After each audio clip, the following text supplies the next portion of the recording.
So, nagbabalik tayo mga ka-defenders para pag-usapan natin yung sinasabi ni Atty. Claire Castro, yung legacy daw ni BBM na sana hindi ma-overturn. Panoorin natin. Ni President Marcos sa isang interview pa rin po sa Bloomberg, sinabi niya he's fearing that a former ally could undo his legacy and the gains of his administration. Maybe where is this fear coming from? And ano pong gain or legacy ng administration na posibleng ma-overturn in the event na bumaba na ang Pangulo sa pwesto? Una-una po, ang masasabi natin, ang Pangulo po ang nagpauna na makapagpa-imbestiga Teka. sa mga anomalyang flood control project. Okay, itakal lang natin to. Si BBM daw ang naunang nakapagpa-imbestiga sa flood control project.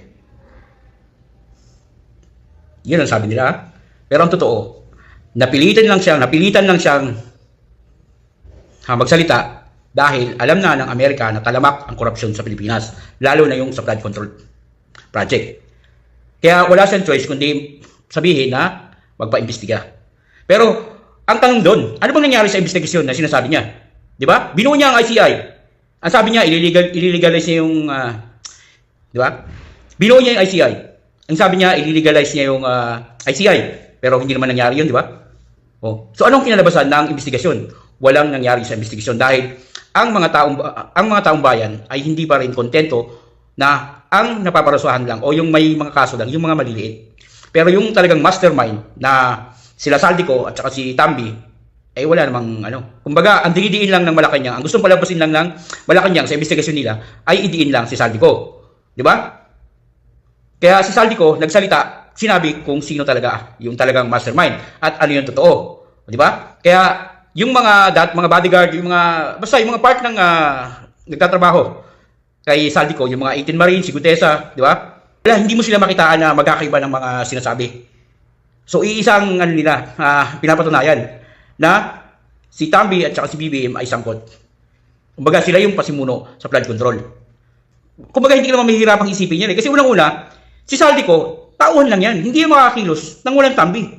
At si Tambi, hindi rin magaan yan nang walang BBM. Ganun lang kasimple yun. Diba? Kaya wag na kayo magtaka kung ang kinalabasan ng ICI, no, sa investigasyon nila, ay ang madidiin lang yung maliliit at saka si Saldico. Wag na kayo magtaka. Kaya inopen yung investigasyon na yan para i-cover up lahat. Na ang madiin lang yung mga balalay lang. Hindi po biro si isang Pangulo sa panahon ng kanyang administrasyon ang hahamon na imbestigahan ang lahat, pati na ang kanyang administrasyon at maaari kanyang mga kaalyado para maipakita sa tao na hindi dapat inaabuso ang pondo ng bayan. Okay. Di ba? Sinabi niya na iimbestigahan ng lahat, kasama yung kayong gobyerno, kasama yung kayong kaalyado. Oh, anong nangyari kay Tambi? Di ba? Ilang tamang kaalyado niya yan, kamag-anak pa niya yan, pinsan pa niya yan. So bakit hindi na iimbestigahan? Eh, halos buong 18 Marines siya tinuturo. Halos lahat ng mga kontraktor siya tinuturo. So bakit na-stop lang sa kanya? Ibig sabihin, yung sinasabi niyo, hindi totoo yan.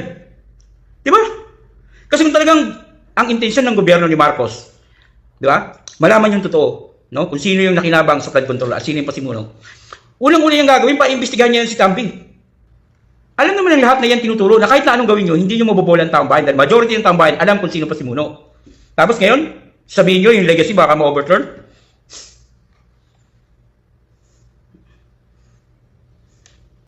Isa lamang ito sa maaari natin masabi na magandang ginawa ng Pangulo. Hindi na ito malilimutan ng mga kababayan natin. Okay, isa daw sa masasabing magandang nagawa ng Pangulo. At hindi daw ito makakalimutan ng mga kababayan natin.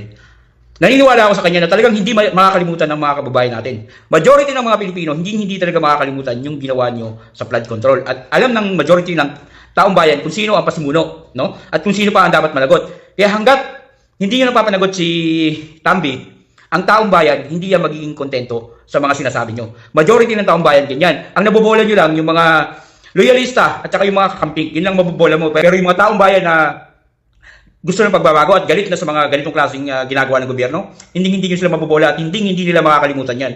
Kaya hanggat walang nananagot sa gobyerno nyo, hindi makakalimutan ng taong bayan yan. Kaya hanggat walang nananagot, hindi makakalimutan ng majority ng taong bayan yung pinagagawa nyo. Malabo namin makalimutan yan hanggat hindi kayo nananagot. At ang mga proyekto, nakita po natin, katulad po ngayon, ang mabilis na pagkilos ng Pangulo sa panahon ng nangyayaring krisis dito sa Middle East. Okay. So ano ba mabilis sa ginawa niya? Ano mabilis sa ginawa niya? Pwede pa niya sabihin na mabilis yung tumaas yung presyo ng langis sa atin. Dahil tayo ang pinaka nangunguna, pinakamataas na presyo. Samantalang yung iba, halos ganun pa rin yung ano nila, pantay pa rin. Kasi nga, old stock pa yun eh. Di ba? Pero sa atin, nandun na agad yung pananamantala. Biglang tumaas. Gayong bago ka makakuha ng bagong supply ng langis, aabutin ng ilang buwan. Di ba? Sabihin natin less than a month. O di dapat after a month bago ka nagtaas. Pero bakit ganun agad? Kasi nga, hindi control ni BBM ang mga oligarchs, yung mga nagmamay-ari ng mga langis. Magkaiba sila dito ni PRRD. Kung si PRRD yan, baka sabihin yan, subukan yung taasan yan o ano yan. Di ba?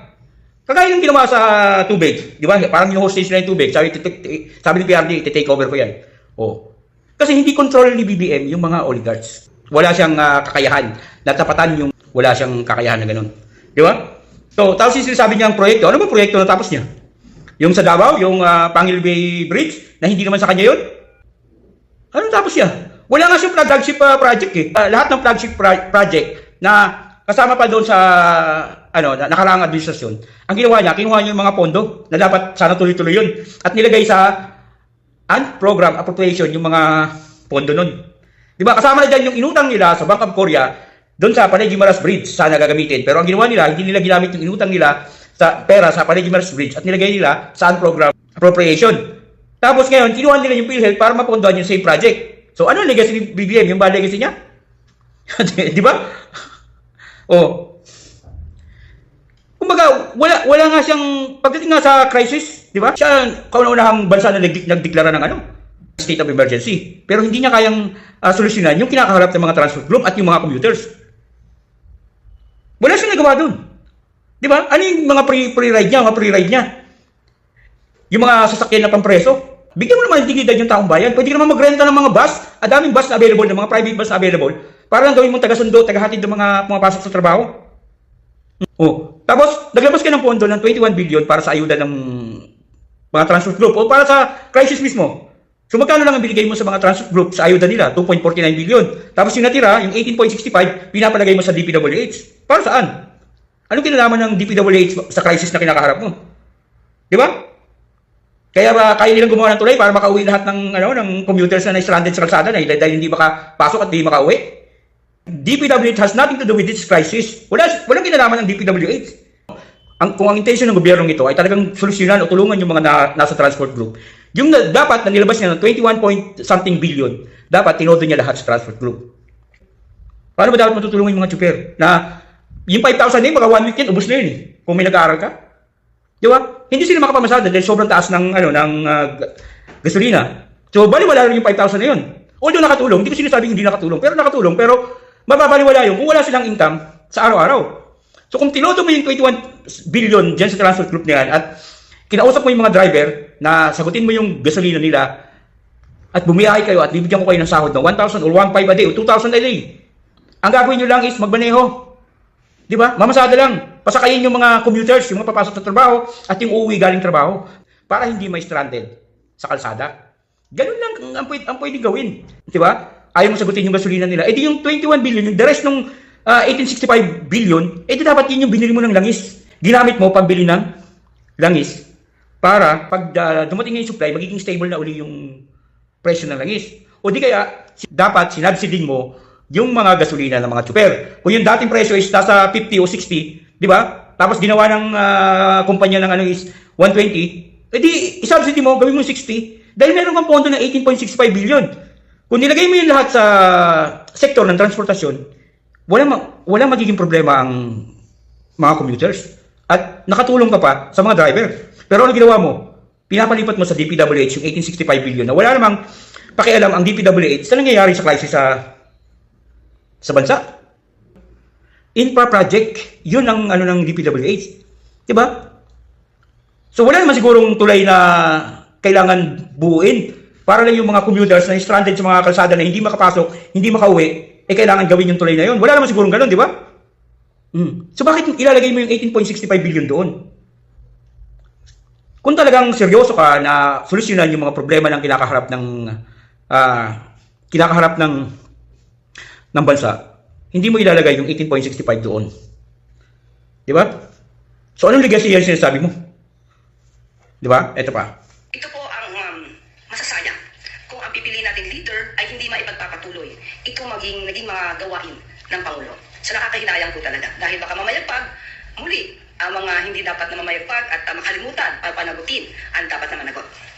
So, di ba? Ang sinasabi, baka daw hindi may pagpapatuloy. Dapat lang talaga. Dapat lang talaga na hindi may pagpapatuloy kung ganyung legacy lang yung sinasabi nyo. Ano ba legacy na sinasabi nyo? Yung problema sa flood control? Yung katakot-takot na pagbaha? Yung walang flagship project?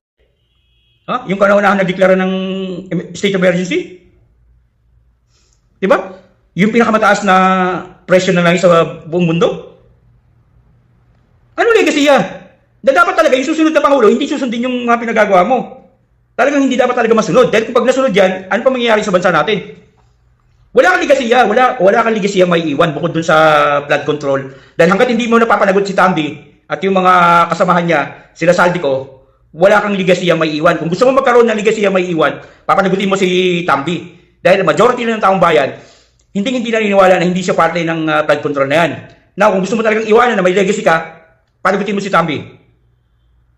Ganun lang kasimple yun. Wala kang legacy. Kaya yung sinasabi mo na baka ma-overturn, tapos baka hindi sumunod yung sa mga, dapat talaga hindi na sumunod kung ganyan lang din legacy pa sinasabi nyo o pinapakita nyo sa amin. Kami, ang taong bayan, hindi na kami naniniwala sa mga bukang bibig lang ni Atty. Claire Castro. Doon kami naniniwala sa gawa. Ganun lang kasimple yun. Kaya kami, talagang hayagan kaming Duterte supporters kasi ang unang-una naming katibayan sa mga ginagawa nila, yung mismong gawa nila, hindi sa salita. Diba? Hindi mo kayang kontrolin yung presyo ng langis na pag-aari ng mga oligarchs. Anong ginawa ni PRD sa mga oligarchs? Pinagsisingil yung mga oligarchs na may atraso sa kaban ng bayan, sa gobyerno mismo. Kaya kami, hindi kami naniniwala sa kwento. Naniniwala kami sa gawa. Kaya kami, kahit na anong gawin nyo, Duterte supporters kami. Walang magbabago. Peace. Di ba?